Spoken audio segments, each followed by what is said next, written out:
Friends, মই চুৰং চেনেলত সম্প্ৰচাৰিত হৈ থকা পবিতৰা ধাৰাবাহিকখনৰ আজিৰ খণ্ডটো চাবলৈ বহুত বেছি ভাল লাগিব। কিয়নো যোৱাটো খণ্ডত বিভূতি ফুকনে জীউৰ মাকৰ ওচৰত গৈছিল আৰু আপুনি যদি জীউৰ কথা ক'ব আহিছে তেতিয়াহ'লে ইয়াৰ পৰা গুচি যাওক বুলি কৈছিল।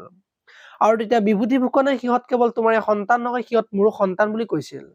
আৰু আপোনাৰ সন্তান কেৱল এটাই পম বুলি কোৱাত পম মোৰ সন্তান নহয়, পম মনিষাৰ আগৰ স্বামীৰ সন্তান বুলি কৈছিল। আৰু মোক ক'ব মানা কৰিছিল, সেইকাৰণে কোৱা নাই বুলি বিভূতি ফুকনে জীউৰ মাকৰ আগত কোৱা দেখিবলৈ পাইছিল। আজিৰ খণ্ডটোত মনিষাক জীউৰ মাকে পম যে তোৰ সন্তান হয় সেই কথাটো কিয় আমাৰ পৰা লুকুৱাই ৰাখিছা বুলি সুধিব।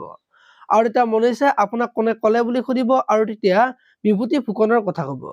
আৰু তেতিয়া প্ৰজ্ঞা সমান অধিকাৰৰ কথা কৈ আছিল দেখোন, এতিয়া কি হ'ল বুলি ক'ব আৰু তেতিয়া মনিষাই বেয়াকৈ ক'ব। আৰু তেতিয়া বিভূতি ফুকনে মনিষাক গালি পাৰিব আৰু ইয়াৰ পৰা গুচি যোৱা বুলি মনিষাক ক'ব।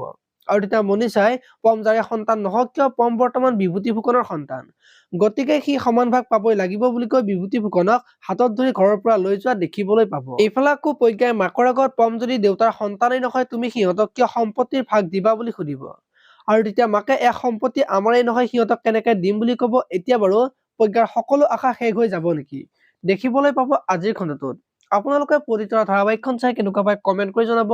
আৰু যদি আপোনালোকে এতিয়ালৈকে চেনেলটো ছাবস্ক্ৰাইব কৰা নাই তেতিয়াহ'লে চেনেলটো ছাবস্ক্ৰাইব কৰি ভিডিঅ'টোত এটা লাইক কৰি দিব। ধন্যবাদ।